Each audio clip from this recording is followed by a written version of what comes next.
Techman here. For this video tutorial, we're going to talk about how you can find Pioneer account number and routing number. First, go to Pioneer app, log into your Pioneer account, then come to this main page over here. Go into the settings, and you should find your global service. Now, it is going to give you all these options over here, and you're going to go on your global payment service. It might not appear here. All you have to do is to go to the Get Paid tab, and you're going to come to the Receiving Accounts tab.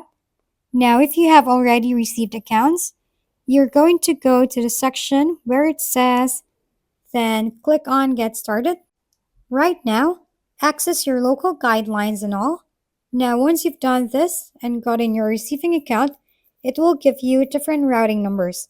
So let's say I were to do this and I submit a request under my receiving account.